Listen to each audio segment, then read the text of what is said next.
You are listening to the Critical Mass Radio Show, Orange County's business talk show, focused on exploring topics of interest to CEOs who are leading middle market companies. With your host, Richard Franzi. And welcome to this edition of Critical Mass Radio Show and Podcast. I am your host, Richard Franzi, and this is podcast episode number 1235, ladies and gentlemen, and interview number 1548. We've been on the air since March of 2009, and we're the longest-running business podcast that emanates from beautiful Orange County, California. And it's a beautiful day out, ladies and gentlemen. Hopefully it's nice where you are as well. Serving Southern California since 1946. Yes, I said 1946 and Southern California in the same sentence. SABP Print Solutions remains a family-owned business with a reputation for customer service, integrity, and fast action. Colleen Howes, president, is on our show today to discuss her company's history as a part of our summer series on fast-growing Orange County companies. Colleen, welcome to Critical Mass Radio Show and Podcast.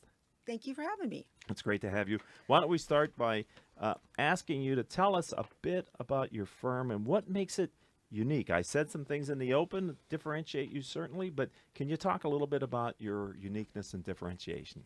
Well, we are a very old company. We've been around for 73 years. And the fact that we are still family-owned is quite unique. Right. And we've been through a lot as a company.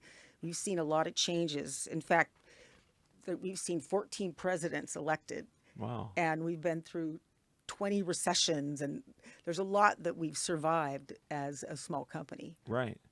And I was joking with you before, you're not the founder of the company, but you've run it for a number of years. What is the kind of family history, if you just could give us a highlight of that? Well, the company was purchased in 1973 from, I don't know who it was because everyone has died, so I don't have the information. And it was purchased by my late father-in-law, Leonard Howes. And then when he passed, his son, my late husband, Mark Howes, took over the running of the company. Okay. And when he died in 2001, I stepped in. Okay. So you've been running it since 2001. Yes. So you've seen the great, well, you took in just after the Yes. the recession before last, and then you ran it through the Great Recession, huh? Yes. Well, those were Yeah. harrowing times, weren't they? Yes, they were. But you had a business background before you took over it. Correct. And what was that? I owned West Coast Wall Coverings and design. So we did, I was a paint and wallpaper contractor, and we did design work all through Newport Beach. And when the Newport Coast first started, we did a lot of wall covering then. It was more in trend back then. But, Right. Yeah. Right. So what did you do with that business when you had to come into SABP? I sold it to one of my employees that worked for me, another female, and she did very well with it. Oh, actually. good. All right. Well, Colleen, let's continue the interview. Okay. What niches are successful for your firm? Where do you find your clients?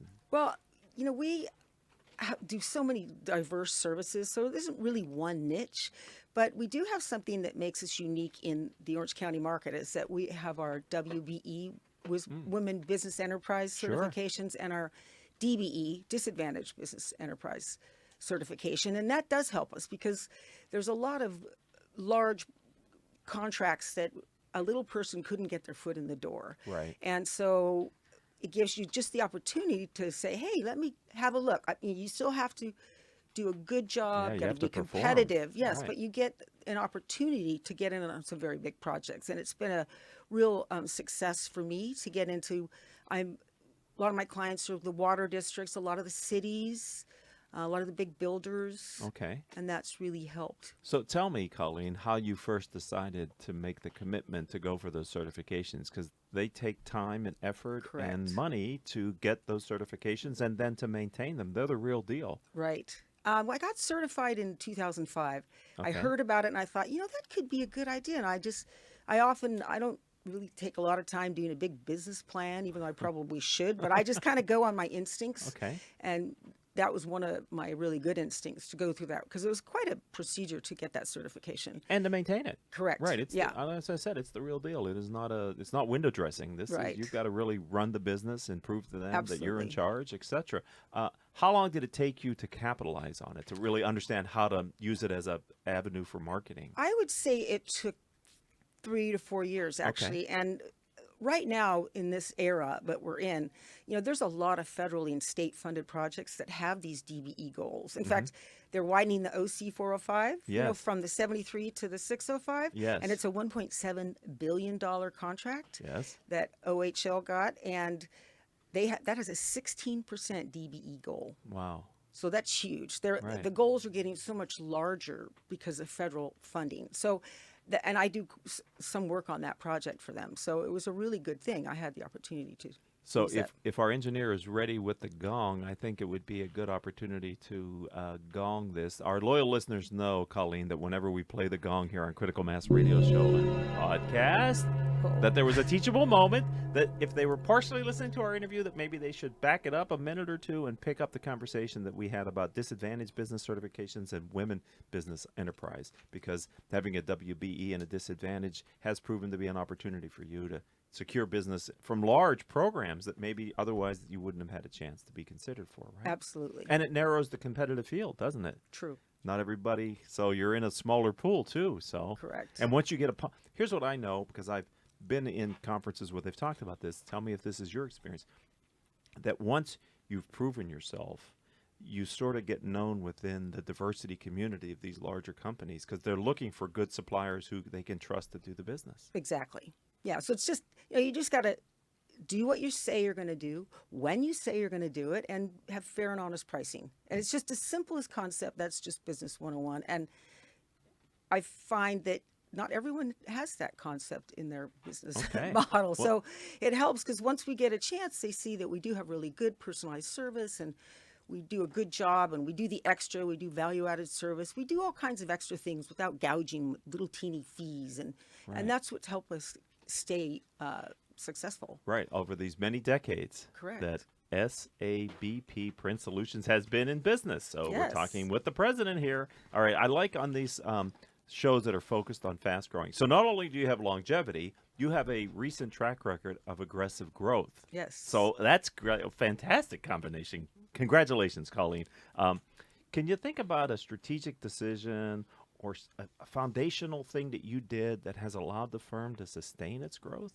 Well, I think I was really thinking about this the other day, and I thought, I think the best thing that I did is I actually reached out to the SBDC, the Small Business Development Centers. Right. It's part of the SBA. And anyway, so that was in 2013. So I reached out to them. Social media and all this SEO was just starting then, really starting to become a part of everyone's business. I thought, I got to get on that boat. But I don't know how to do it. So I went to a seminar and I met this amazing woman, Manal, and she gave me all this insight. And so I contacted her privately and hired her for about 9 months to do my blogging and connect to Facebook and LinkedIn and do all the SEO that I needed to do.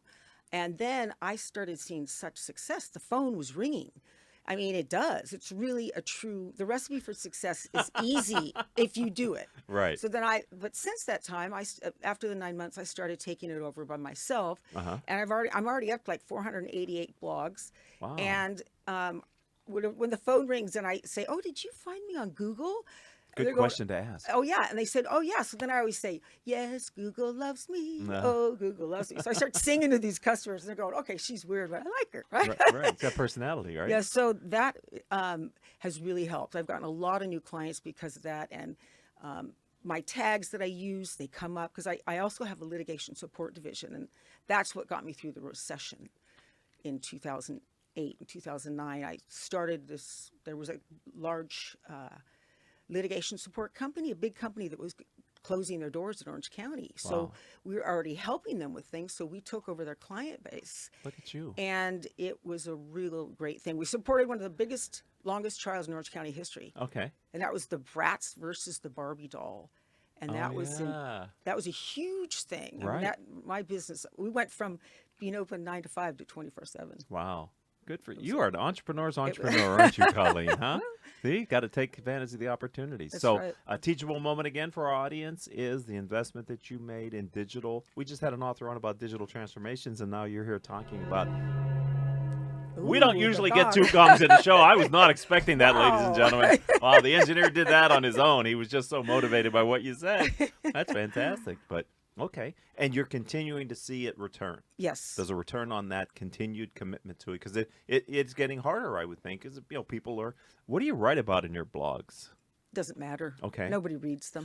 Sometimes they do. I think sometimes people do. No, seriously. I'm It's sure just they it's do. just all about search engine optimization. So Keywords you and- put in your tags and then you put it on your Facebook company page and the LinkedIn, and then the minute somebody clicks on it, because I say, oh, to read more, ding ding ding, search engines love you. So Okay. yeah, so it helps a lot Wow. for me. Wow, we could go on a lot more about this, but I've got other questions for Colleen. Okay. Is that okay if we move on here on Critical Okay, Mass let's Radio do it. Show and podcast?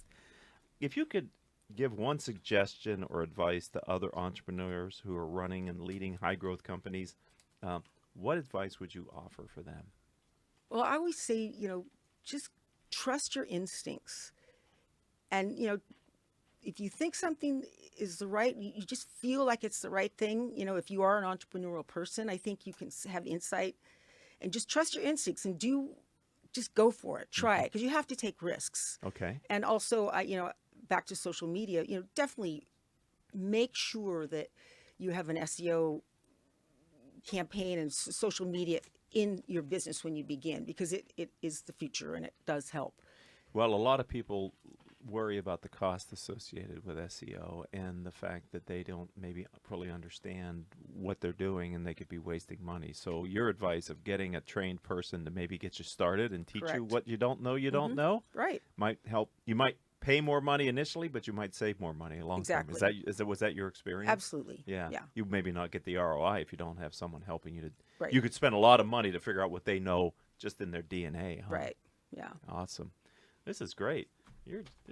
I didn't know what to expect. I've not met Colleen before today's show. I just knew that she was running a fast-growing company. So there you go. All right.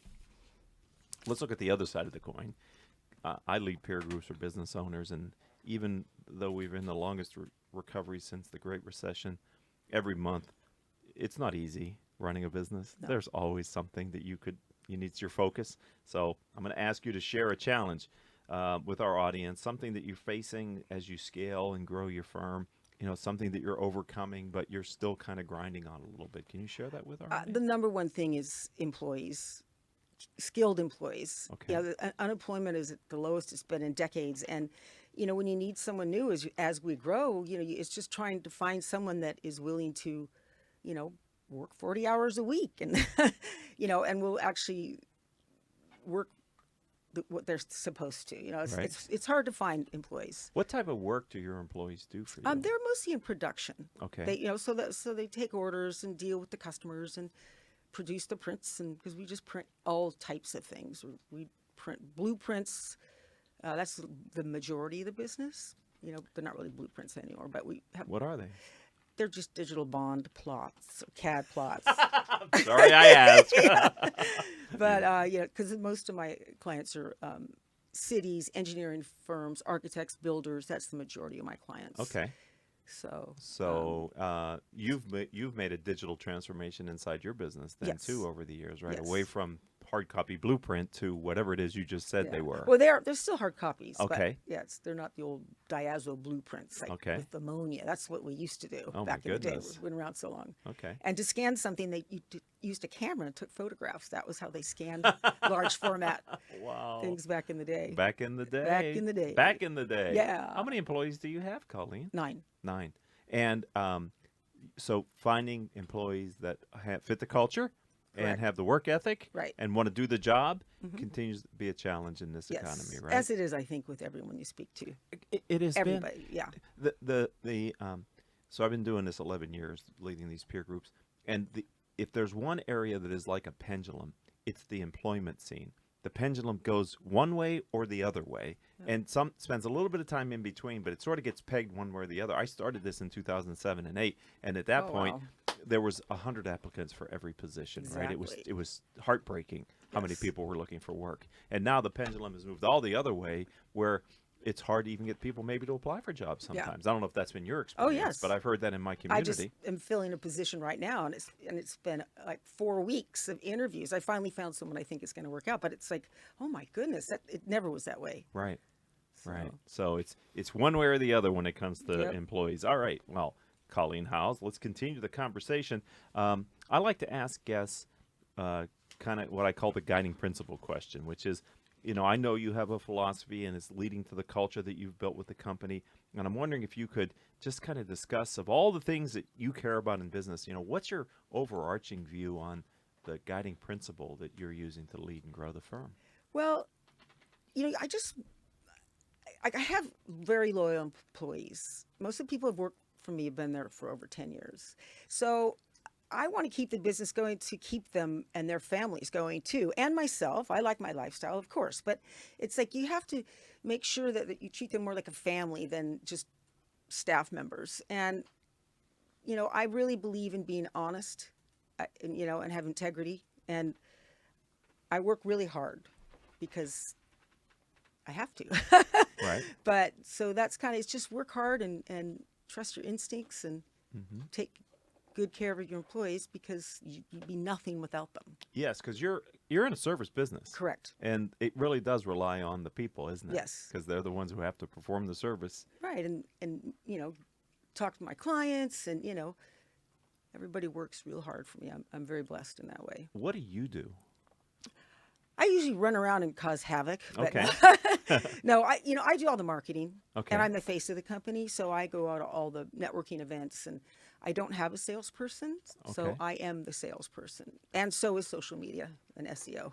And how has that changed not the technology piece, we kind of covered that, but what have you seen being in the marketplace, dealing with the kind of clients that you're dealing with? Have you noticed any changes in their relationships with you, or the places you have to go? Or is that still show up, be consistent, be pleasant, make relationships, care about the prospects? I mean, is it still that, what you're finding? Yes. Okay. I mean, maybe some people are printing a little bit less now than they used to. A lot of people are just going to like the iPad on construction sites. But Really? I think we're going to have another generation pass away before we're going to be all digital out on construction sites, because there's still a lot of people that like the hard copy to look at, the blueprints or Sure.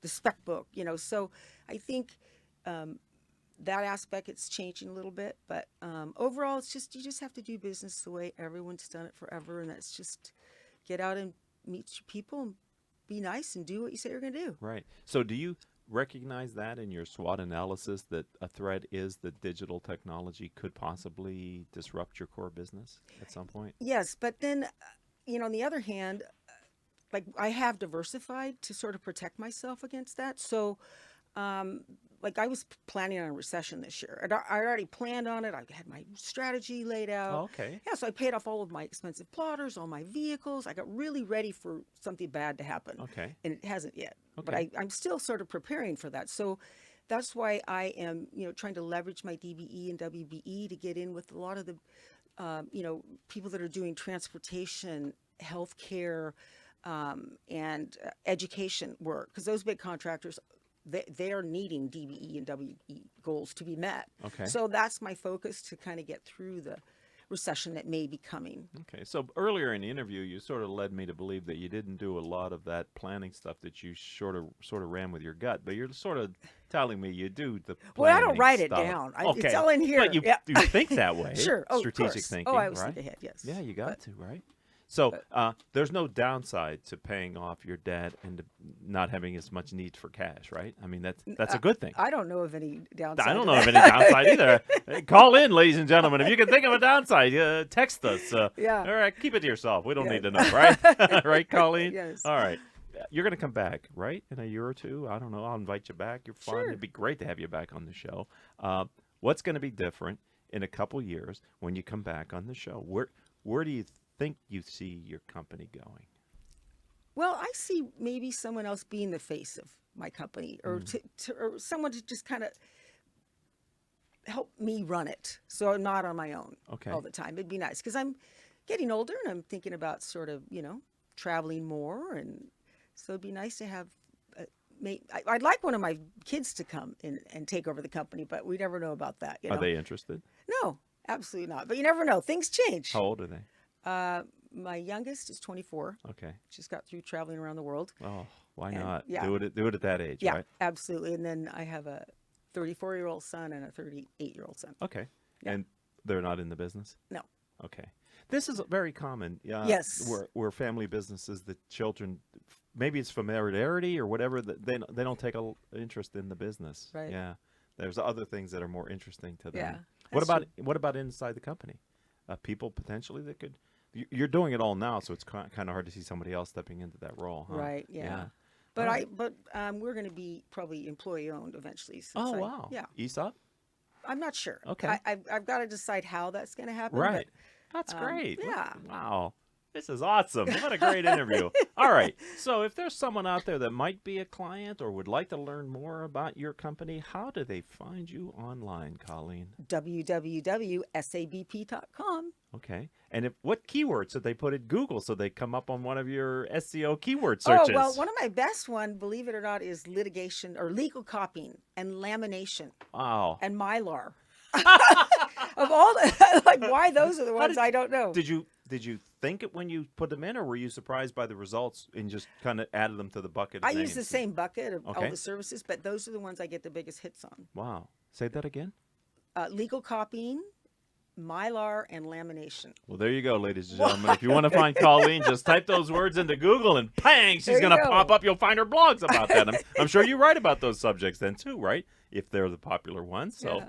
all right. Well, this has been a kick in the pants and fun time. Thank you for generously giving up your time, sharing your knowledge. You got 2 gongs, which in the annals of 1,000, 1,500 shows, I can't remember more than one handful of people that have been able to do that. So thank You're you for too being kind. No, it's the way of the world. You can listen to all the shows and prove me out. Thank you for being a friend of the program. It's a pleasure. All right. Thank you, Paul Roberts, our gong master and engineer for today's show, and our 3 producers without whom I could not do this show each week, Joan Park, Crystal Nunley, our newest producer who's now back at college at Fullerton, Nicole Terry. If you'd like to connect with me, I would ask you to do it on LinkedIn. I'm Richard Franzi, Franzi.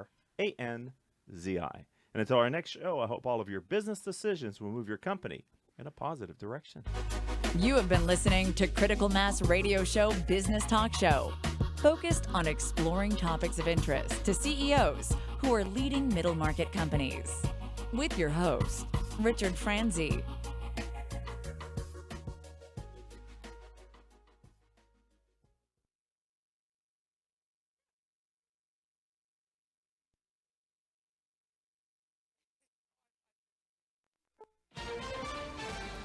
This is CBS News on the Hour. I'm Pam Coulter.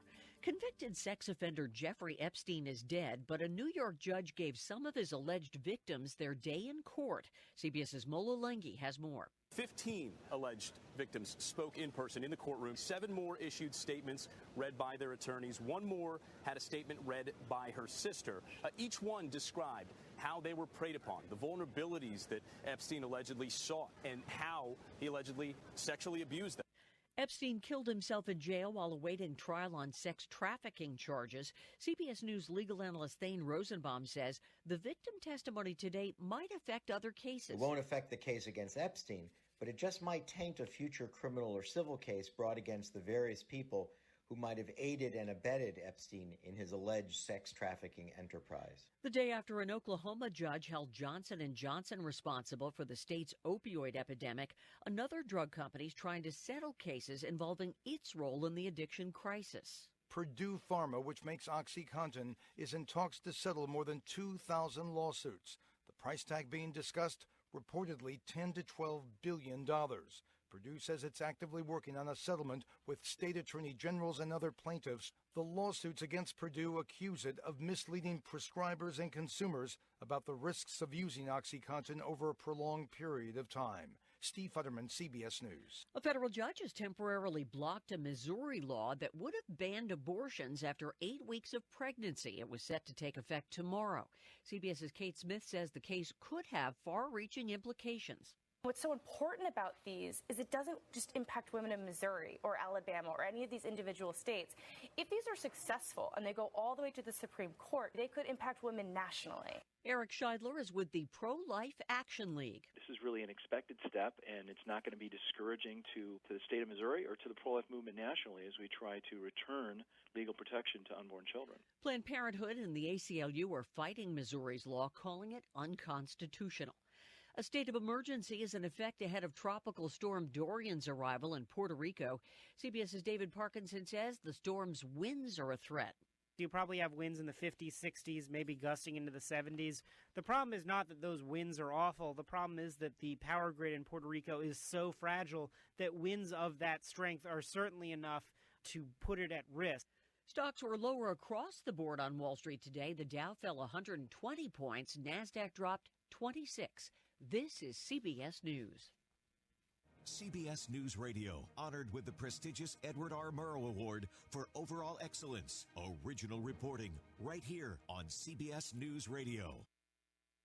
These days, consuming the news is a full-time job. Be the first real We've taste just of learned winter that police weather. are in the U.S. process Senate of has just voted to move 75,000 forward. homes. But with CBS News Radio's award-winning coverage, you'll never miss a story. We are expecting an incredible day on Capitol Hill. Every hour of every day, CBS News correspondents are on your radio and online, delivering comprehensive and original reporting across the country and across the world. I'm Stephen Portnoy in Singapore. This is Adrienne Bard in Mexico City. This is Steve Futterman in Paradise, California. Go beyond the headlines with CBS News Radio podcasts like CBS This Morning, The Takeout with Major Garrett, and Face the Nation to listen to interviews with some of the biggest names in politics. Is this a legislative agenda or a platform for a presidential run for you? Comprehensive coverage, original reporting from CBS News Radio, on the radio and online at cbsnewsradio.com. Rainy, chilly Britain? Not so much. Last week this time we were having a typical English summer, cold and rainy. Then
imagine what it would feel like to lose everything. Your job, your home, your family, your dignity. This has happened to thousands of the men